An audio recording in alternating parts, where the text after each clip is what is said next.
We have three amazing panelists, and I've prepared some questions as the host. My name is Joseph Hargrave. I'm the Director for Foresight at Arab. We had an amazing pre-event call together, and I was very, very intimidated by their intelligence. So I tried to then come up with some good questions for them, and then I reread them this morning, and I thought, oh my God, they're way too complicated questions. We need to simplify it a little bit. So we'll see how we get along, but hopefully you'll find the conversation interesting and stimulating, and be ready to ask some questions. So we'll start with a quick round of intros, and then we'll dive into the questions, and then later on we'll do some audience Q&A, and hopefully, see how we get along. So Melissa, why don't you start and introduce yourself? Hello, everyone. I'm Melissa Ingaruca, originally from Peru, but based in Berlin.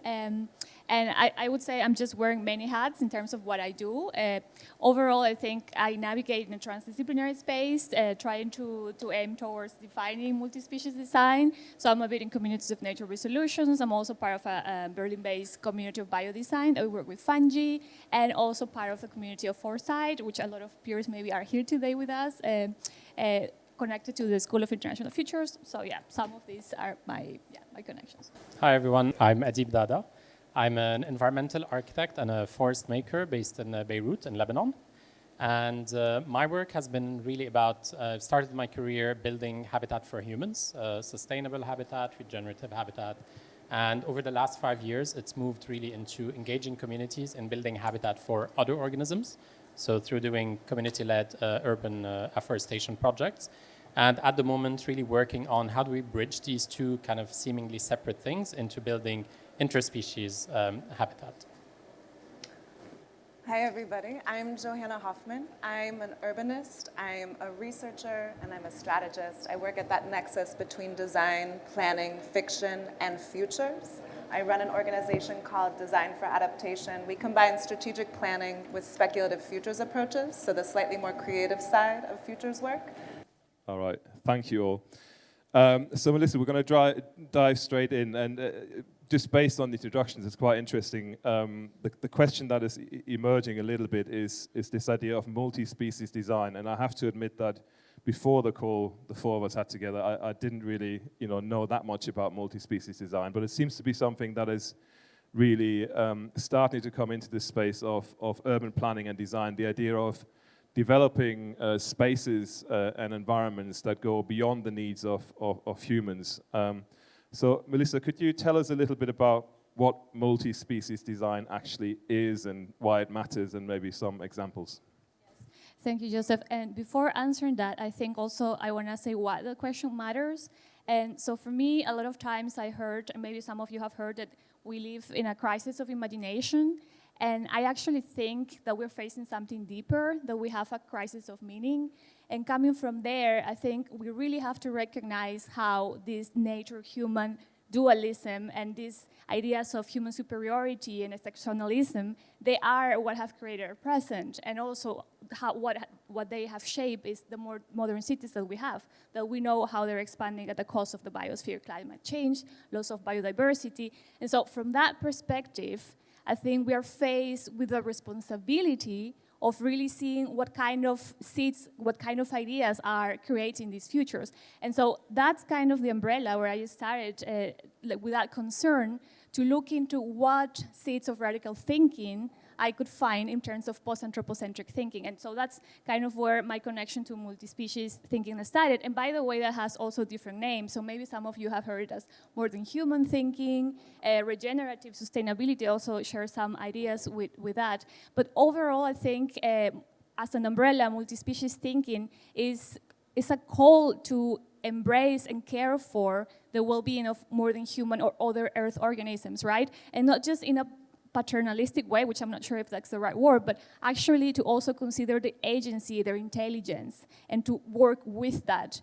And there are many challenges that come with that in reshaping urban design, for sure. So in a way, I always like to kind of make a summary of that as we need to design for nature, first of all, as nature and with nature. And so thinking for nature is quite straightforward. We need to take into account more than human species as the stakeholders of design, but not just design for them, but for cohabitation with them within cities. And then as nature means that we need to take into account their cognitive systems, because also the idea of what's smart in smart cities is super anthropocentric, right? We think of our intelligence as the peak of evolution, which is not really, from my perspective, is not really what it is. And so there's a lot of research, interesting research coming from sensorial ecology and more than human cognition that is teaching us how to connect with those worlds. And also thinking how other species experience the world, which is something that maybe later I'll share how I'm doing this in my own work, how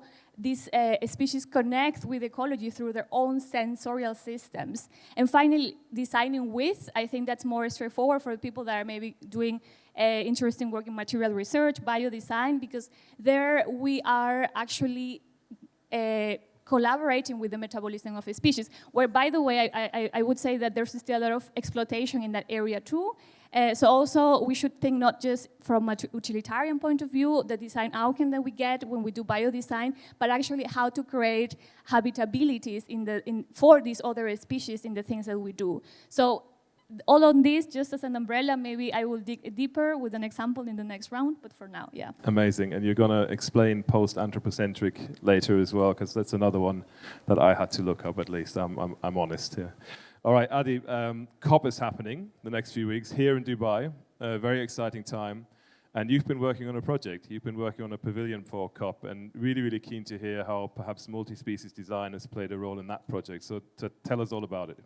Sure. And so basically we are building a pavilion for COP28. It will be the only pavilion that is not located at Expo City. So it will be one that is actually accessible to the public and inclusive. And it will be up for 5 months time. So that also kind of gives people the chance to interact with it.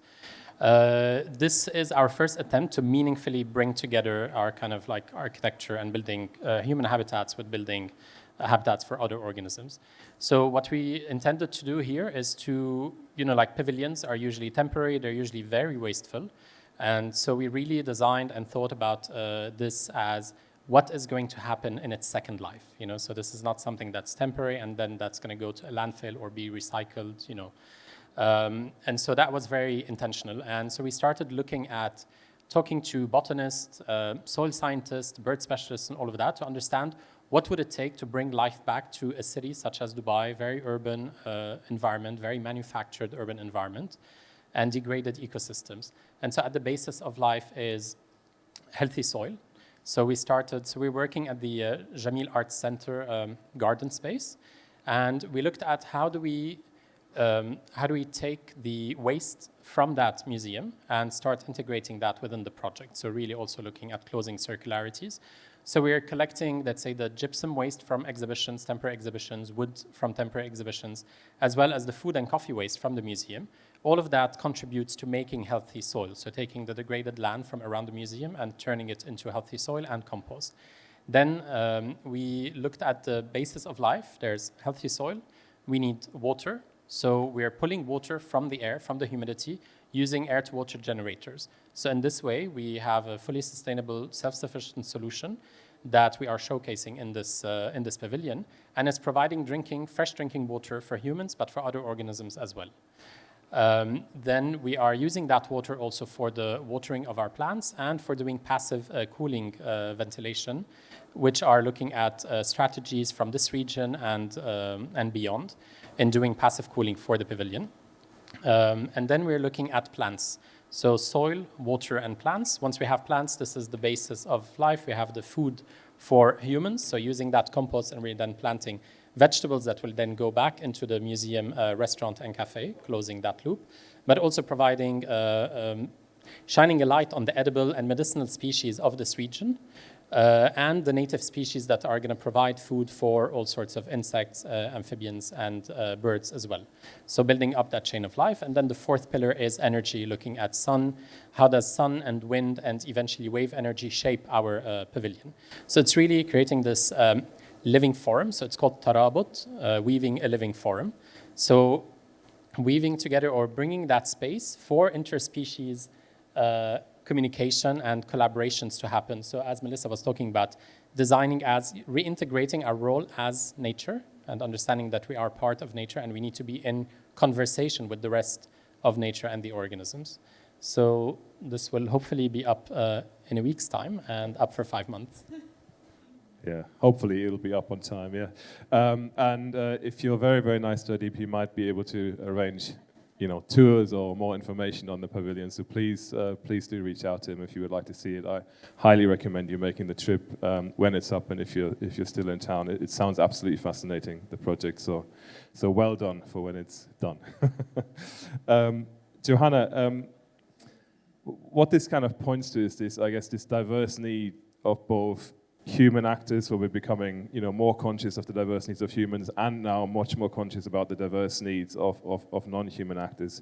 And one of the things that you're very interested in is this notion of collective deliberation. Again, can you tell us what that means and what that might look like in practice, and how does that relate to what we've already heard? Definitely. So with collective deliberation, I'm sure I'm not blowing anyone's minds in saying that it's about reflecting on the decisions that we need to make in order to address the very serious issues that we're facing together. When we're talking about future trajectories of change and the decisions that we need to debate and deliberate regarding those decisions, we're talking about imagination. The future exists first in our minds. It's also a shared practice. Imagination very much exists on the intersubjective level. And so when we're talking about collective deliberation, we're talking about collective imagination. And what are forums for working with, deliberating on collective imagination? Speculative futures tactics are one way of doing that work. In my mind, in my opinion, on the basis of a lot of the work that I've done, the speculative futures space, the narrative space, the creative space that these tools provide us are forums for different kinds of intelligences to have a voice, to have a space in terms of articulating certain preferences or ideas about where the future could go. So what that looks like in practice can take a lot of different forms, and some of them are quite low tech.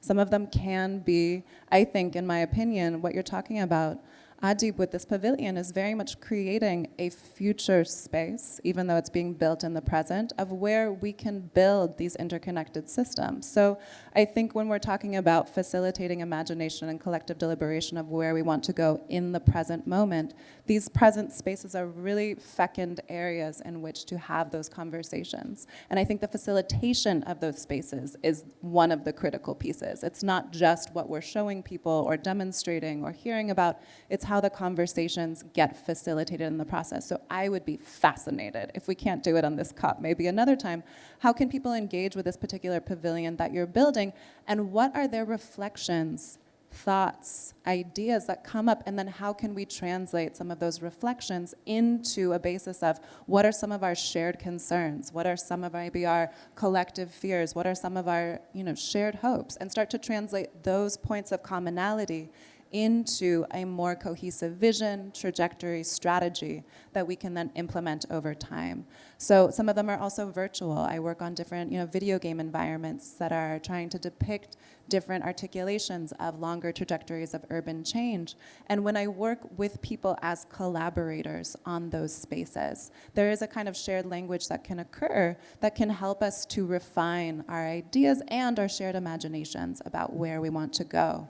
And so when I think about, the more than human actors that are a part of that space, I think that's unfortunately an unfolding area. And I say unfortunate because we're already interacting with our non-human collaborators in a very intimate way. I completely agree with what you said, Melissa, that this divide between humans and nature is a binary that is both incorrect and has also shaped a lot of our imagination, a lot of our practices, a lot of our thinking, a lot of our tactics about how we work with the world in which we live. We are all being shaped in terms of our interactions by the setup of this room in a very, direct way. So how can we take the impact of the non-human actors that we are already in a conversation with much more seriously? I think the tools with which to do that are very much present, but they're also a little bit nebulous because we're not so used to doing that work. So really excited for the rest of this conversation, but also the rest of what we're seeing here in this particular conference in order to articulate more specifically how we do that. Great, thank you, Johanna. So this panel really had two components. One was the role of nature and multi-species. The other one is the role of tech in the future of cities and urban planning. So I'm going to pivot it a little bit for a little while, and then we'll get back to some of these things. Adib, I wonder in your work, I know you're engaged in forestry in Lebanon, for example. If we think about the future cities, we often think about highly technology-driven environments, if you like, but from your perspective and from your experience, what is the role of technology in cities and urban planning? And yeah, maybe give us a different perspective on this. Yeah. Definitely. So I come from Lebanon, which you may know is a failed state, failed government, corrupt government. There are no, there's nothing basically happening at the governmental level or policy level or anything like that. And so basically, the civil society plays a really big role in shaping the urban environment, in shaping policies, or in making things happen. And so in places like this, and I see this, there is some form of collapse that is going to happen around the world. It's not necessarily, just total collapse, but there are some forms of collapse that are happening around the world, and we've seen this in different cities. And I think what we can learn from that is that we cannot just rely on smart cities or just rely on technology. So when we're working in places of uncertainty, and Lebanon is a prime example of that, we need to make up for the fact that electricity might not be there the next day, even if we have access to some form of renewable energy. So we build our projects in a way that they can be self-sufficient down the line. So when we're doing these urban forests, first of all, we are reframing this mindset that humans are inherently bad for the earth, and we're actually showcasing that they can have a positive effect. The same way that elephants, when they destroy the jungle to kind of cut through the jungle, they're actually not destructive. They're actually having a positive effect on the jungle, allowing light in, allowing safe passage, creating fire breaks. So organisms shape their environments and shape their ecosystems, and humans are the same. So if we can reframe that and having us human kind of in a healing capacity of being able to heal these ecosystems that we have degraded, not to save the planet, because the planet does not need saving, but to save ourselves as a species.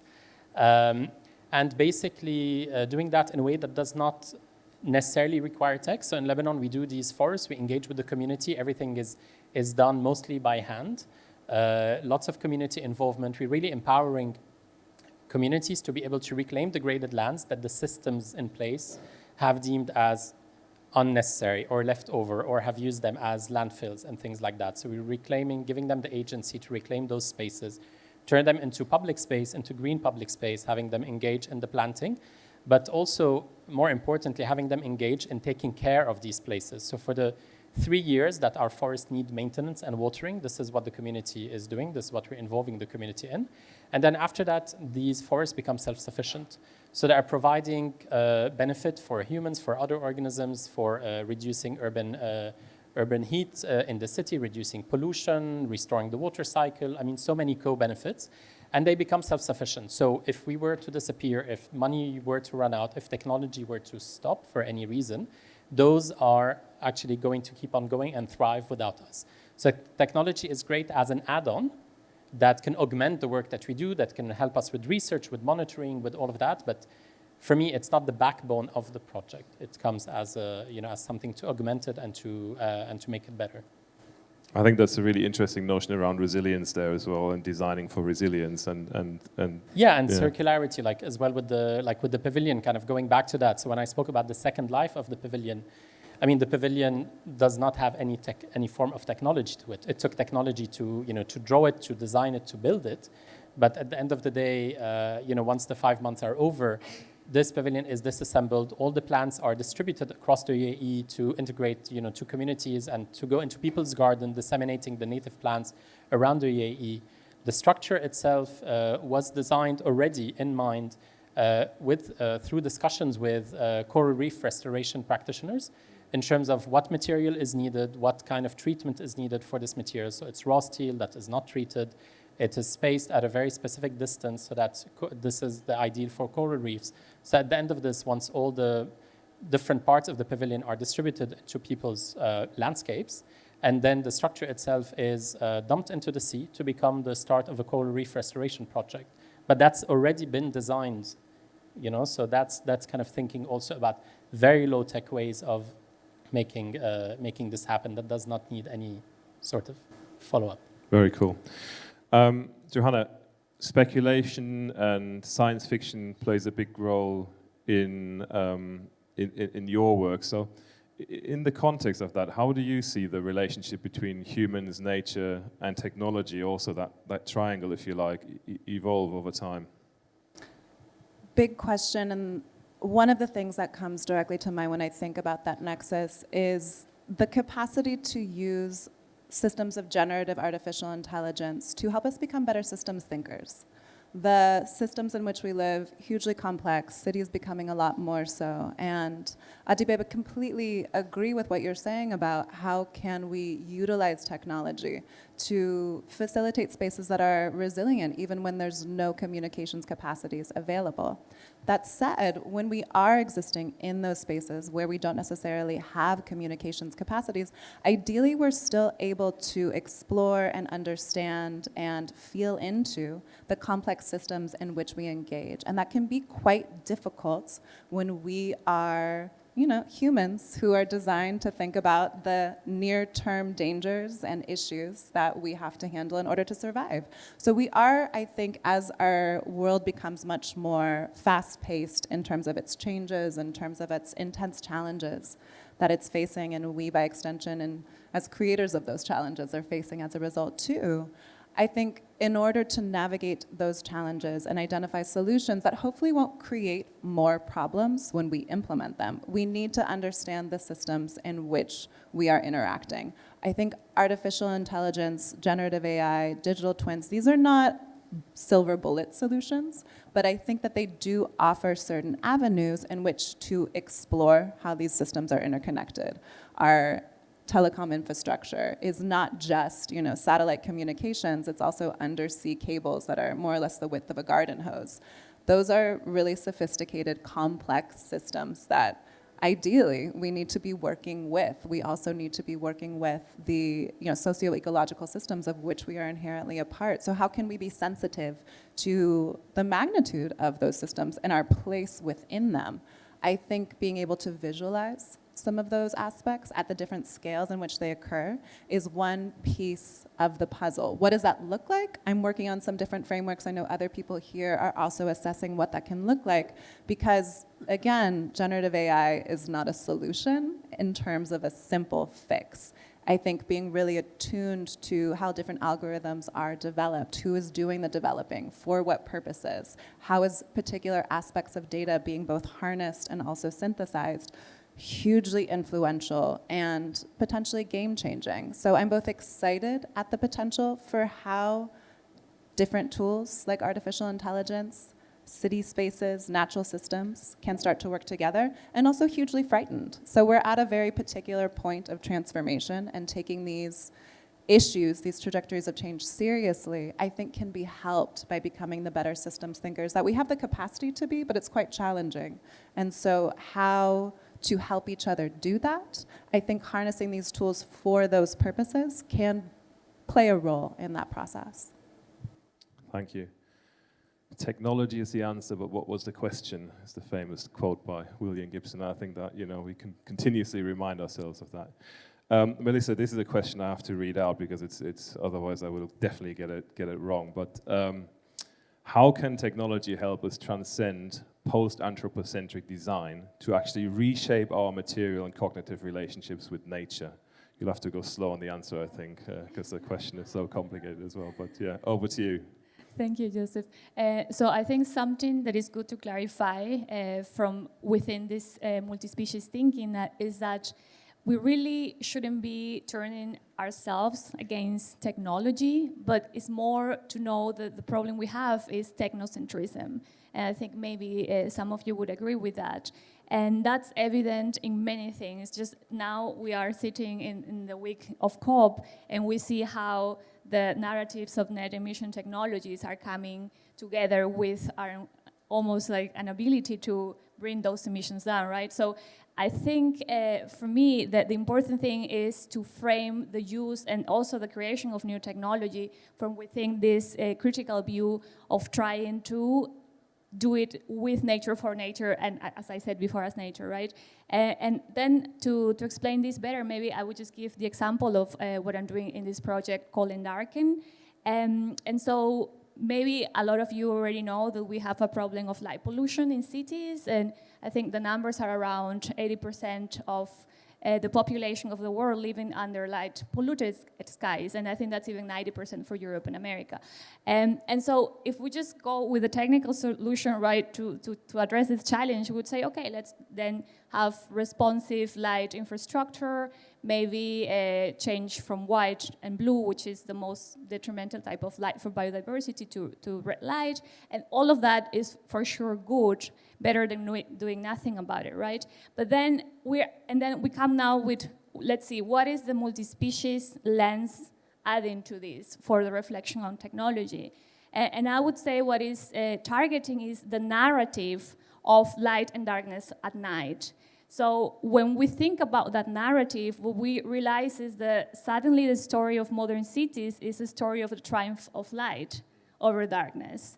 And so then we have pushed illumination as far as we can, that we kind of outshine the stars, and we're not able to even see the starry sky or the Milky Way, less our connection to nocturnal ecologies. And so from that point of view, when we want to then rethink what's possible to do to reconnect with darkness, with natural light, then we suddenly have other alternative scenarios. So maybe to phrase it, it's just not about reducing light pollution, but it's about finding alliances with more than human species and ecosystems to thrive together in darkness or in darker cities. And so with this mindset in Berlin, we were developing a few experiential scenarios, which is the idea of creating, for sure, the narrative, but then also bringing back that into tangible experiences for people. In this case, we're communities of designers and also citizens of Berlin. And I will just share 3 elements of that to see how that's also helping us with the reflection of technology. So the first one was the idea that we needed to heal from so this was 2050, so people in Berlin had embraced darkness as part of the special design of the city. And so one element was that we needed to heal from the light polluted world. So we had the creation of these dark healing centers, as they were called. And people were going there we literally had a dark room where we put people, and you had a lot of bioluminescent lanterns, which were grown with fungi, with bioluminescent fungi. By the way, so this was natural. We didn't modify anything like that, something we find in nature. There's a lot of glowing life that is just part of nature. And something that happened there is that the topic of healing became almost the idea of a technology, kind of a self-actualization technology that we needed to heal and look for alliances with these organisms, because the thing with bioluminescence, if you know about it, is that you need darkness to be able to see it. The same way you need darkness to be able to see the sky, right? So that was kind of a beautiful narrative, and it hadn't gone really far in a far future with technology. But then the other 2 scenarios, I also like, they were bringing the relation with technology a bit more.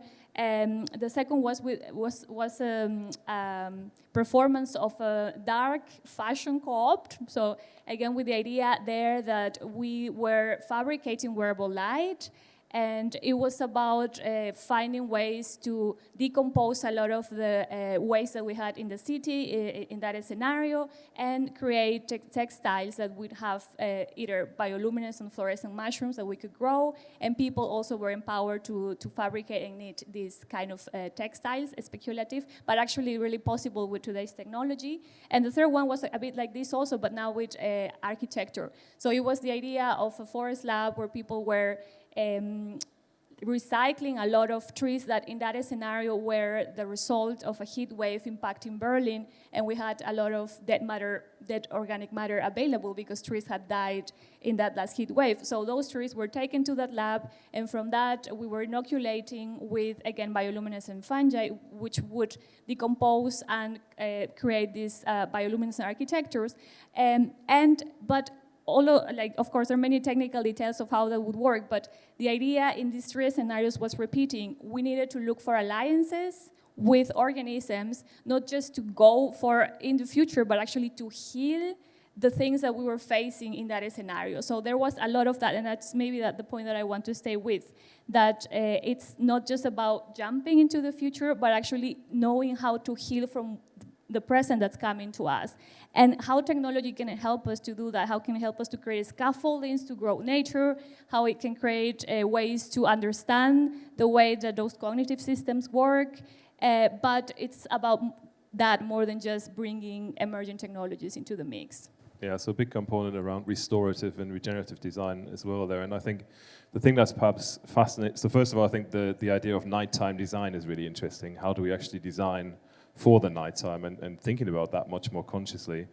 And maybe that also leads to a question of, again, compromises, because humans often seek light for safety, and then species need darkness to thrive. So there's these really interesting conflicts emerging as well. Okay, we've been speaking for quite a long time, and I wonder if anyone is brave and would like to ask a question to the panel. Yes, the first. Hi, good afternoon. My name is Khulud Al-Atiyat from the Salama bint Hamdan Al Nahyan Foundation. It's a thought and a question at the same time. I'm sure that many of us in the room have been exposed to, been part of, or heard of a design process that boasts to being a human-centered design process. And I've definitely been part of that. I work as a strategist and a design strategist. So I've been in situations where we've talked about it being, amazing that it's, a human-centered process. And I believe for the last few years, my mindset has changed around that. And I believe that, it is no longer something that we should be proud of. And in fact, it should be more about life-centered design. And there's definitely, a lot of work happening in that field already.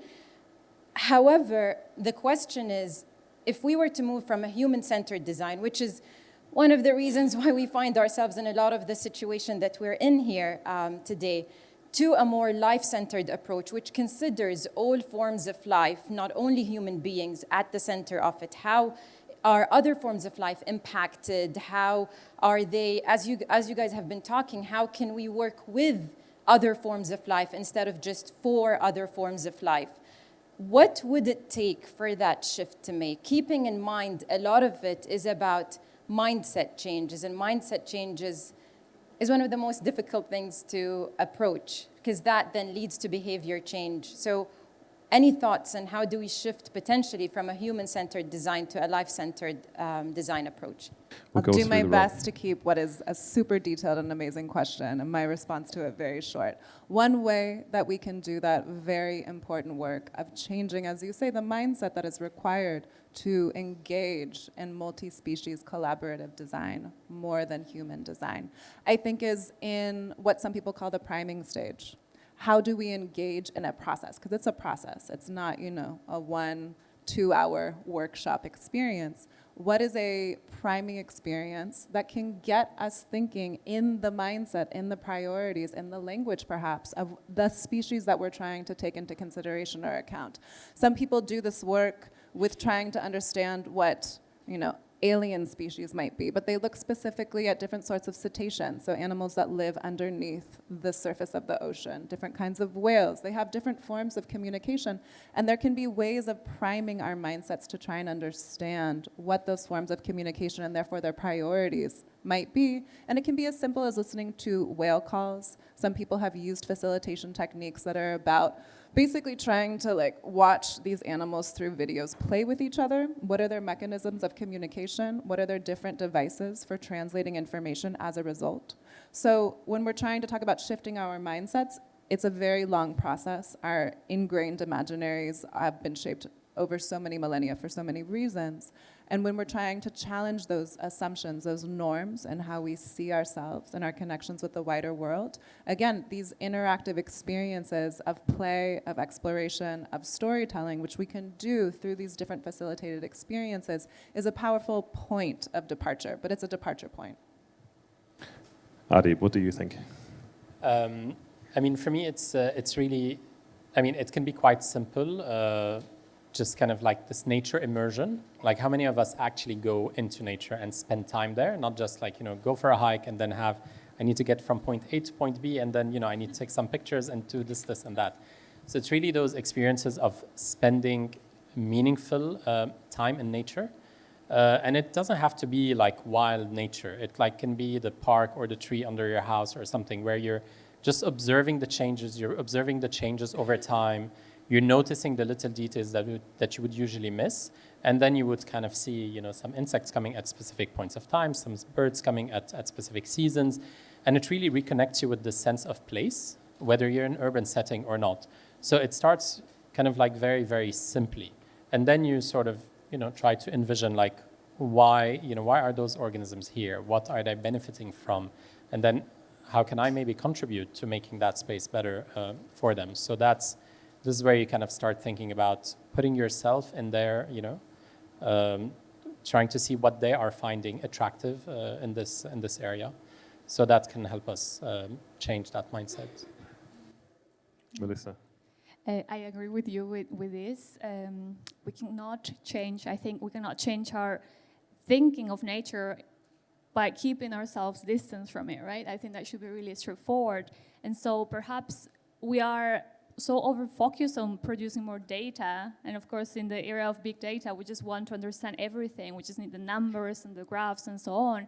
But it's really interesting because at the same time we have this super overload of data, the sensorial connection that we have with it is so narrow.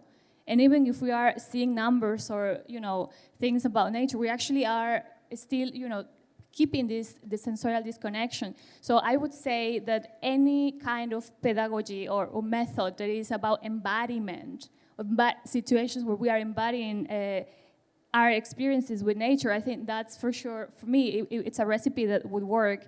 And I also have felt this way in my own work because a lot of the ideas that I had for the project that I mentioned about before were actually, like, I was lucky to be this summer in a bioluminescent lagoon in Puerto Rico, actually in two. And it was really when I was in that moment where we had to already be in darkness to all the way to go to this side, because otherwise our eyes are not sinking to be able to see better in darkness. And this is in those moments that I was thinking, hey, we're actually really good, or not really good as nocturnal species, but we're actually quite good at navigating in darkness. And just the kind of peacefulness that I found in there, and thinking of these environments, and it was like so clear how distant they were from the more urban environment, right? So I think we kind of have to let our senses tell us or making us be aware of the disconnection. And I think we find intelligence from within those experiences. So yeah, embodiment. I think it's a really interesting question, this evolution, because I think human-centered at one point was exactly the right thing to do, but maybe it's not anymore. Maybe we really have to kind of challenge that now. So thank you for that question. Yes, we've got a question at the front here. Yeah, I'm Jerry Edling from KNX Radio in California. And as I'm listening to this, I think one thing that comes through to me is that nature is kind of a driver of culture and of production. For example, if you have an area that's rich in iron ore or lithium, it's going to be more of an industrial culture. And if you have an area that's rich in food production, you're going to have that culture.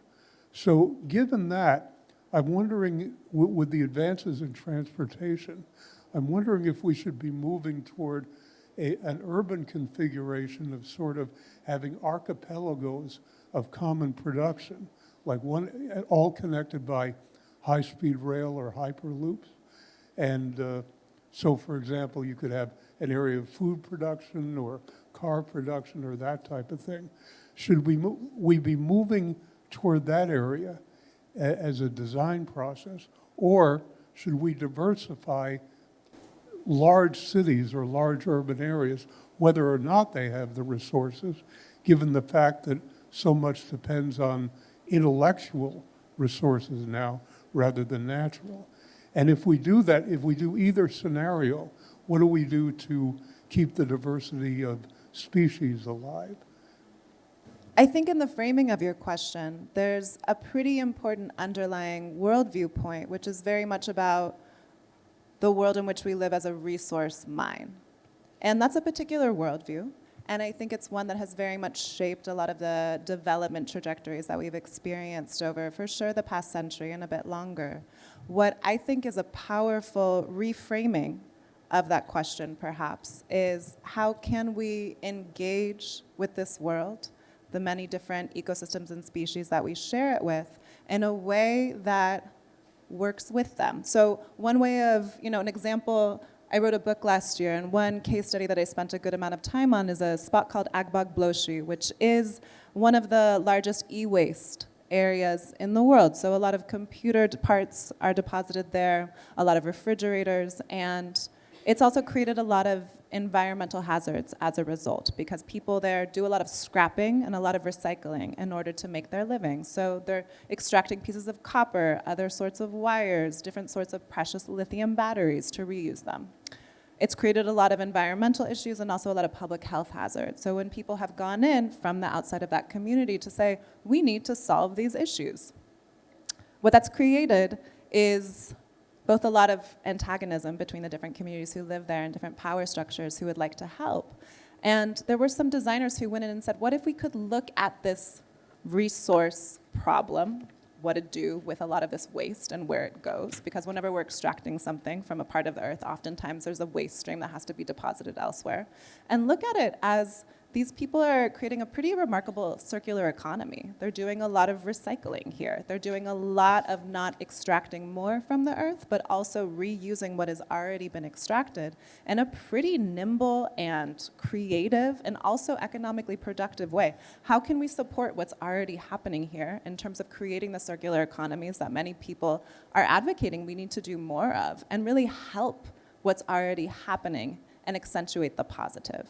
So when I think about trajectories of change that our urban systems could go forward to, it's really becoming better recycling centers. I think about this in terms of our human waste. We can extract a lot of resources from our feces. Huge, huge opportunities there. We can do so much to use the waste that we already create in terms of the lithium batteries that we are relying on for our renewable energy transitions, to be a lot more nimble in how we reuse that. So one way of answering that question. Thank you all so much. Just wonderful work. One quick data point. Of the remaining biodiversity, 80% of it is stewarded by Indigenous peoples, who are only 5% of those remaining. So I'd love to hear your views on the role that Indigenous peoples and the wisdoms that perhaps we might have forgotten could teach us around urbanscapes. And second, I'm from Aotearoa, New Zealand, and legislation is now playing a role. The Wanganui River is recognized as having the same rights as a person. So how do we confer the living planet with the same kind of rights as we as humans have assumed? And what was your name? I'm Amanda Ellis from Aotearoa, New Zealand. Thank you, Amanda. Melissa, do you want to have a go at that? Yes, Yeah? I actually I want to reply to the rights of nature element, because I'm not working on that field, but I have many colleagues that are, and I think for sure it's really important to bring those ideas, those paradigm shifts into legal frameworks, and so then there's also this, we should think not just of entities. I mean, I wanted to bring this comment, like entities as a plant or species here and there, but as processes. And I think I also was seeing this kind of shift in the narrative there. So there's a lot of things to still work on that realm in terms of narrative, but also into making it concrete and work and embedded at the scale of city and also all to the national level. As a little comment, there was also, as part of these scenarios that I mentioned, the idea of the right of nature to darkness. That was kind of one of the ideas that came up on the scenario. So it was super specific, and I thought like it was really like on the point.